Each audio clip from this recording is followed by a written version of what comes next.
Welcome and good morning. I am Luis Alvarez, and we are here for the September Cybersecurity Meetup. It's coming so fast this year, but it is September, and I'm here with Anil Mawani to talk about our topic du jour. But before we get to that, I got to tell you, Anil, last night, as you know, Wednesday night around here is my sailing night. I do the beer can races, as we call them, sailboat races out in Monterey Bay. And last night was the final race of the season, so the final Wednesday that we'll be out racing. And we're in the hunt for podium space, so we were really focused on it. It was such a gorgeous evening. It was like 78 degrees when I got to the yacht club, and not much breeze. I got to say that one thing was about 6 knots, so about 8 miles an hour. Not a whole lot of breeze, but it was such a spectacular day on the water. So for those of you that are tuning in from not this area, I hope you're jealous because it's a wonderful, a wonderful experience to go sailing. I highly recommend it if you've never been out on the water. Have you been sailing? Not for a long time, but I do love being out on the water when I can. I'm also very Yeah, happy just to sit at the dock with a glass of wine and some freshly shucked oysters. That's my kind of sailing. good for you. Anyway, as always, feel free to use the Q&A button to ask questions as we go along. We'll answer as many of them as we can while we're live. If not, we'll get back to you after our 30-minute meetup is over. We try to keep it to 30 minutes to respect your time. But let's go ahead and get started. Today, we're going to talk about October is National Cybersecurity Awareness Month in the United States. It's actually, there's a couple of other countries, I think Australia, New Zealand also have their National Cybersecurity Awareness Month in October. And this started back in 2004 as an initiative of the Department of Homeland Security and the National Cybersecurity Alliance. And what they wanted to do was call attention to the importance of cybersecurity. We're talking about 21 years ago. They were, sounding the alarm that cybersecurity was something that we needed to pay attention to. And today, it's no less an issue. In fact, I would argue that it's gotten, to the point where it's a national imperative that we do everything we can to protect ourselves and prepare ourselves. And so October is a month that we're going to focus a lot as a company, helping our clients, do more to protect themselves and just to remain aware, because as we like to say, the first line of defense is always the human being, right? They call it the human firewall. And the reason is that despite all of the technical things that we can do, firewalls that we can put up, endpoint protection, all the things that we try to do to prevent the bad guys from, getting inside, all it takes is a click or a download of a file that infests a computer and leads to ransomware. And those are all done because human beings make mistakes. So cybersecurity awareness is a big theme. What what say you, Mr. Mawani? Yeah, completely agree. And especially right now, with AI being so prevalent and being used so much more, obviously, for us, AI has the bumper rails, just like you'd have at a bowling alley that keeps us safe and secure, so we can't do malicious bad things with the AI that we're using, like Copilot, ChatGPT, and so forth. But the cyber criminals out there, they've taken the bumper rails off of their AI so that they can use it to target us in a much more efficient way. So the old days where my favorite was the SLAM method of looking at a phishing email. You check the sender, you hover over the link, you don't open the attachments, and in particular you read the message. You look for grammatical errors, spelling errors, niceties like good morning that may not necessarily come from a person that you're used to not wishing you a good morning. They just get down to the point. AI makes it a lot more difficult to spot those things because the AI can make the message seem a lot more real. They can impersonate people a lot easier. So like you said, really the important thing is the training. The Mhm. users need to know how to look for those little differences and how to keep themselves safe, especially in the current threat landscape that we have out there. Yeah, and some statistics to back up what we're talking about. According to a couple of studies, 68% of data breaches are caused by what we call the human element. Errors, phishing, poor security hygiene, those sorts of things. And 98% of cyber attacks involve social engineering. And social engineering is a term that's used to describe what the cyber criminals try to do to make people do something that they wouldn't otherwise not do.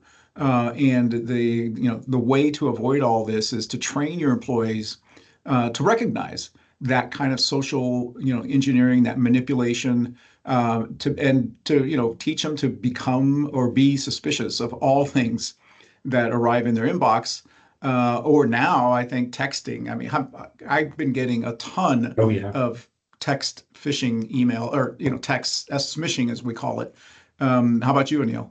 Yeah, exactly. The hi, how are you? Or hey, this is, Bella, do you remember me? Those kind of text messages are definitely on the rise. So And people need to and be very careful and aware of those too. yeah, and all they're trying to get you to do is just respond, right? So those Hmm. first messages are just like, "Hey, you're my contacts list, but I don't remember why." And people will respond saying, "Well, I don't know, who are you?" And all of a sudden you start to engage, and before long, you have them trying to get you to send them money, or trying to invest, air quotes, I'll use, in some sort of scheme or some get rich um, uh, thing that they're running. And there's actually a term for it, which is not a pretty term, by the way. It's called pig butchering, and it's Hmm. a term to describe how they engage with you, and they uh, try to develop a relationship to the point where you become emotionally attached to them and their cause, whatever it may be. And then they start asking you for favors, and all this happens via text. They never call you.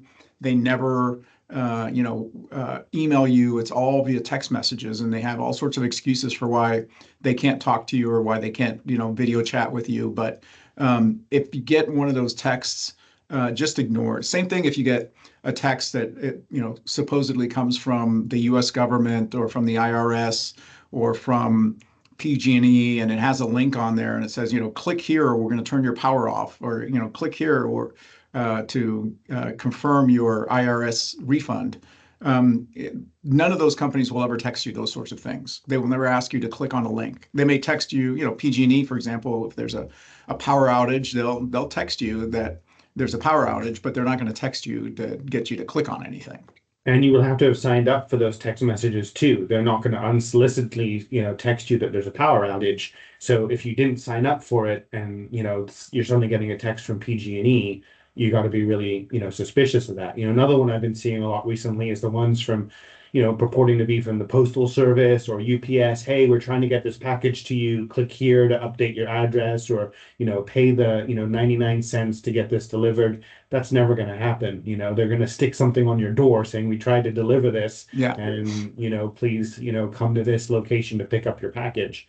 So yeah, just got to be really careful. Those deep fakes are a lot more commonplace now, especially because of the AI that the bad guys are using.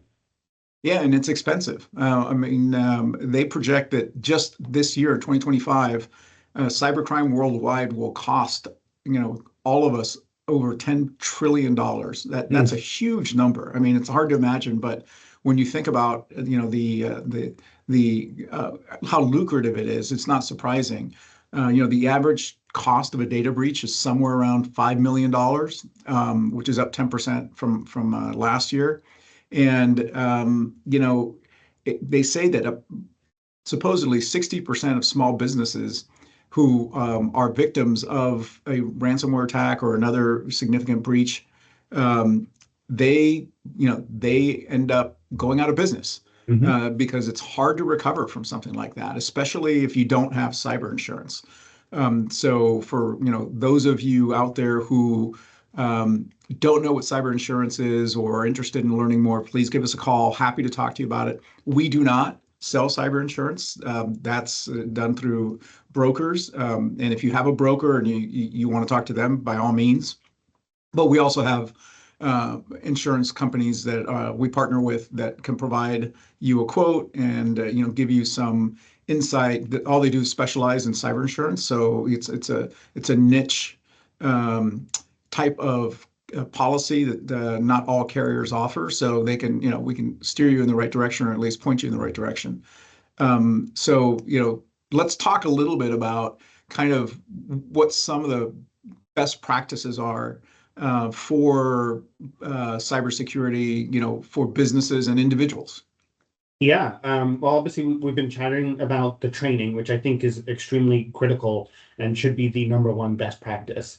In fact, I was reading an article just the other day that said that, with the new advances in AI and using that for more customized and personalized training for employees, that it can actually reduce incidents for that business by 40%, which is huge. I mean, if you can basically cut your chances in half of having a cyber attack by using AI-driven training, that's going to be your number one best practice and first line of defense.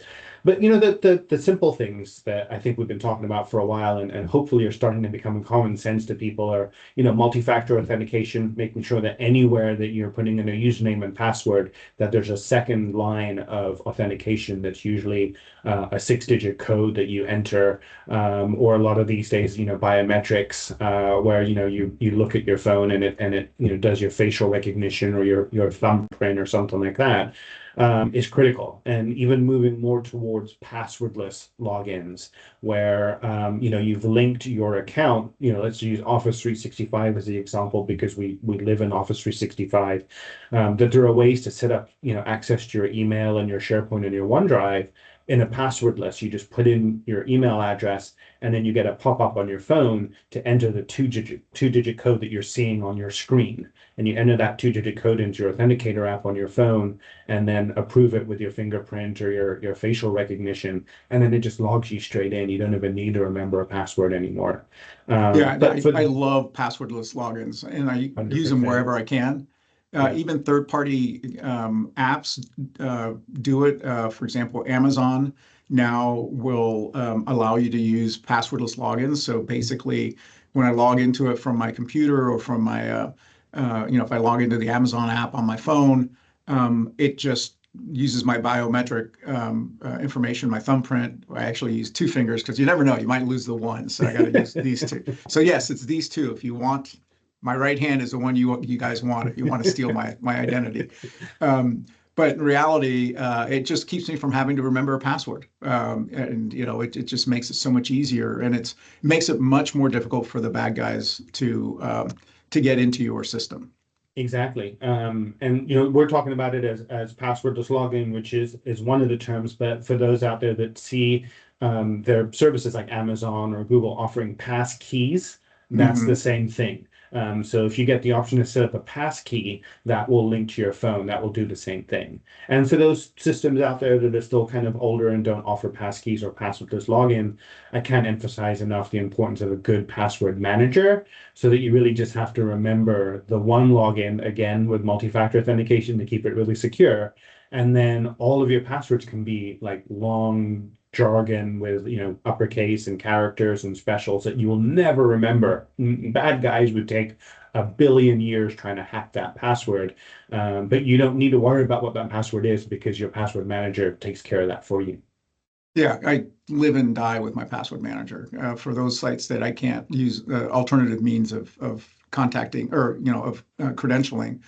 Couple of other things that we do for our clients, keeping their software and systems updated. There are patches being released virtually daily from various vendors. Microsoft has typically their monthly patch release where they accumulate all the fixes and send those out as a bulk release. But frequently they'll release a security patch, 0 day as we call it, where they've discovered something That's a bad vulnerability, and it's either being exploited actively or the way to exploit it is known by the cyber bad guys, so that they want to release a patch immediately, and we push those out to our clients as soon as they're available. But that includes those devices that are not managed by your MSP like us. Could be your phone. A lot of people I know, especially iPhones for some reason. There's a lot of people that have iPhones that just are very reluctant to upgrade to the latest iOS or the latest version of Android, because they think that somehow it's going to mess up their phone, or cause their phones to be slower. But the reality is those patches and updates are really addressing a lot of security vulnerabilities that have been discovered, and that they're trying to protect you. So if you are a consumer, and you have a system at home, or you have a mobile device, make sure that you have auto updates turned on. So when those updates are available, they're instantly installed, and you stay protected. Yeah, absolutely. Another one that I think is critical to mention is going beyond the traditional antivirus that we're used to, and looking more at what we call managed detection and response, which uses a lot of AI now, the good AI, not the one without the bumper rails. And so, it can learn how you use your computer. And if it sees things out of the ordinary of how you use your computer or your phone, it can block it and Mhm. quarantine it and say, hey, this was weird. I've never seen this before. And even if there isn't what used to be the traditional virus definitions file, like I know that this is a malicious file because I've got it in my definitions list. MDR, managed detection response, can see those 0 days like we were just talking about. This is an anomaly, and I'm going to stop it from doing anything bad before it does it. Especially in businesses, I think that's really critical for people to have on their systems. Yeah, and if you have any sort of data, a lot of our data is now in the cloud and stored in the cloud, but there's still a lot of data that is on premise, as we say, either on servers or NAS's, network attached storage. And all that data, and cloud data, quite frankly, needs to be backed up. Many people, when they store data, let's say in OneDrive that Microsoft is hosting, they have this impression that Microsoft is backing it up for them, but the reality is that's not the case. Mhm. If you have data stored in OneDrive and it gets deleted or gets corrupted, or it can even, there are ways that ransomware can actually encrypt your data in OneDrive. Um, Microsoft can't help you. That's not what they do. They guarantee a certain amount of uptime and access, but they're not guaranteeing that your data won't be corrupted or won't be accidentally deleted and not be able to be restored. So you want to be able to have good backups and make sure that not only are you just backing up, but that you're testing those backups periodically to make sure that they're happening. Number one, you'd be surprised at the number of clients that we've taken on over the years who, as we onboard them, we discover that their backup system that they've been, basically relying on hasn't been working. In one case, we had a client that had, that we were onboarding that had backups going back, they thought, a year, and then the reality is it hadn't been backing up at all during that Mhm. year. And so, that can be a scary proposition when you finally have to restore from backup. So make sure that you test those backups, and that you confirm that they're working and that they're reliable, because you don't want to ever use them. Backups are like life insurance. You never ever want to use it, right? But when you do need it, you're happy it's there, but you have to make sure that it's going to work for you. Absolutely. Yeah, couldn't agree more. Backups and disaster recovery in particular, because you never know when, especially living here in California, there could be an earthquake or a fire or something like that, and you need to make sure that you're prepared to have your data. And being in the cloud is really nice, like you said, because that limits your liability for having your data just within your building anymore. Like you said, if you're not testing the backups to make sure that everything is there and that it's going to work when you need it, then yeah, if you fail to plan, you're planning to fail, like they say. Yeah. And speaking of backups, one of the other things that and disaster recovery, one of the things we're starting to see more and more as a requirement in cybersecurity insurance policies, as well as things like HIPAA compliance, CMMC compliance, and even financial services compliance, is having a documented incident response plan. Hmm. When something happens, you don't want to sit there, like a deer staring at headlights, wondering, what do I do now? My systems got locked up. Somebody just wrote a check because I had a business email compromise and sent it to the bad guys. What do I do now? How do I recover from this? You don't want that to be the first time you build your incident response plan. You want to have a plan in place that takes into account, kind of at a high level, who does what when. Like, if there is an incident of some sort, um, who do we notify? Who do we get involved? Even things like, do I need to get my attorney involved? Do I need to call my cyber insurance company first? Or first do I figure out what's going on, then I call my cyber insurance company? But thinking through those scenarios will help you document that process, even if it doesn't have to be, like in depth. It can be fairly succinct and, just a few pages.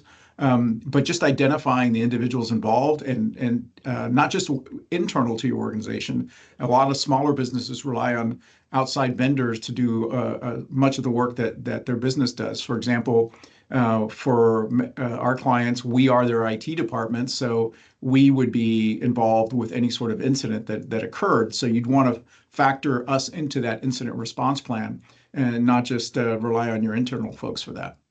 Yeah, absolutely. And along those lines, another topic, again, more specific to businesses and business continuity, is to think about your third-party vendors and what they're doing for their cybersecurity. Good point. Because it's not just you and your planning and your preparedness and your cyber insurance, but if your business relies on another vendor, that, let's just say, they're a supplier of a critical component in whatever you're manufacturing, and your business cannot continue if that vendor suffers a cyber attack or goes out of business.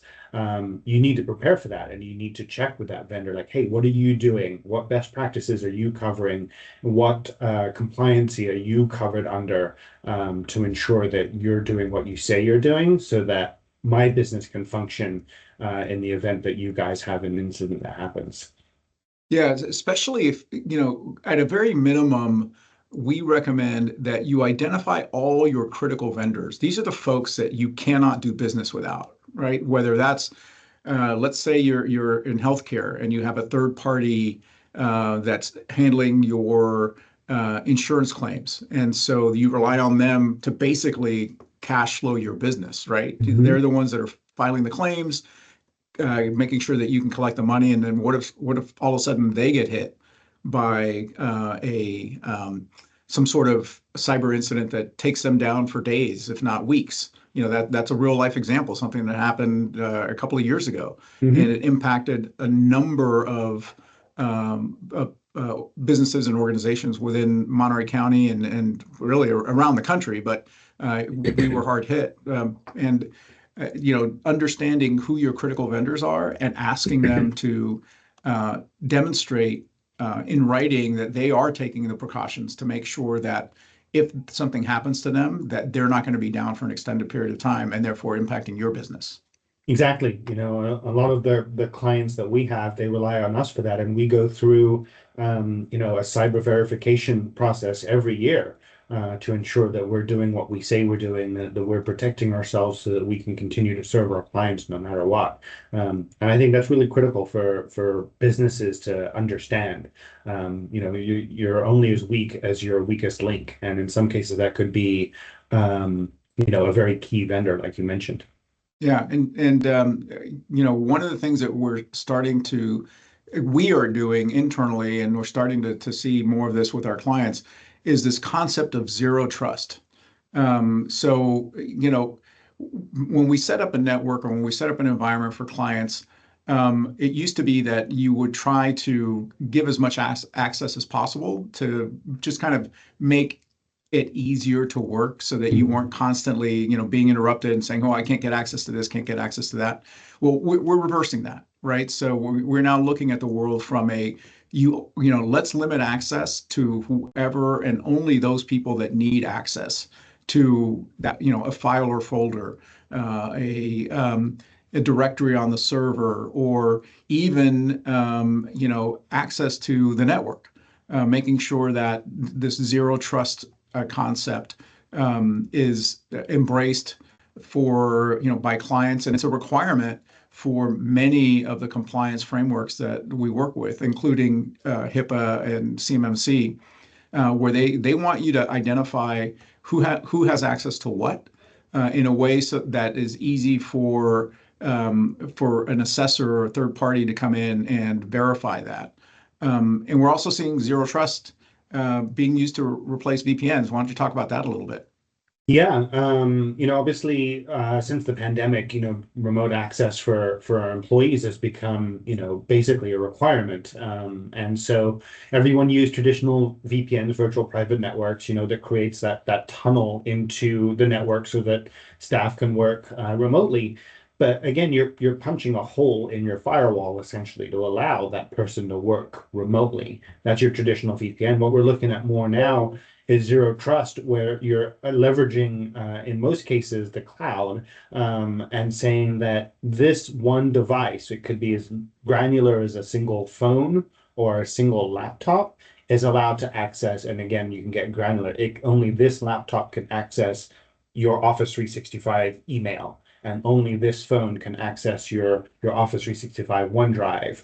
And it's an agent that gets installed on a machine, and it communicates directly with that service, and that is the only thing that can get in. So you're not opening ports on your firewall. You're not just using a boring old username and password to allow that employee to work remotely.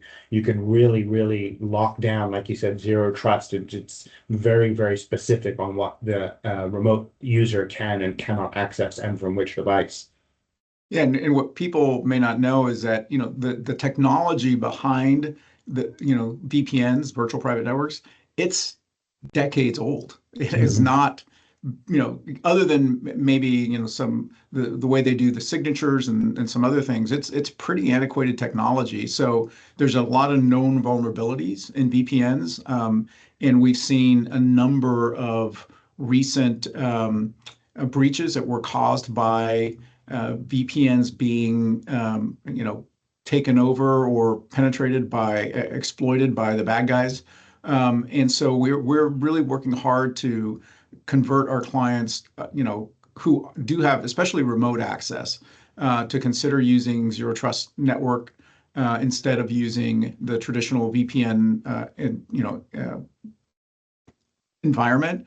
And even the vendors themselves, people like Fortinet and SonicWall, Palo Alto Networks, all these folks that have built their business around VPNs are starting to steer their customers toward, ZTN, as they call it, Zero Trust Network Solutions, because they recognize that VPNs present a vulnerability that they cannot patch, forever. At some point, it has to go away. Absolutely. And we're almost at time here. I haven't seen any Q&A. I don't think we may have forgotten to mention that you can always hit the Q&A button if you have a question. But of course, if there's anything, any topics that we've covered here that you'd like more information on, then please don't hesitate to reach out to us, give us a call. We'd love to chat about this kind of stuff. As you can tell, we just kind of banter back and forth here. But yeah, if anyone has any questions, otherwise I think we're getting close to wrapping up here. Yeah, if you want any help on promoting Cybersecurity Awareness Month within your organization, we got some materials that we can send out to you and help you make it a fun and enjoyable way to, revisit cybersecurity awareness. You may have done your training at the beginning of the year, but that was a long time ago, and it's hard to believe that we have less than 100 days to the end of the year, but it might be a good time to revisit your cybersecurity awareness training and brush up on those skills. Absolutely. Thank you again for coming. We appreciate your time, and we look forward to talking to you next month. Take care. Take care, everyone. Thanks.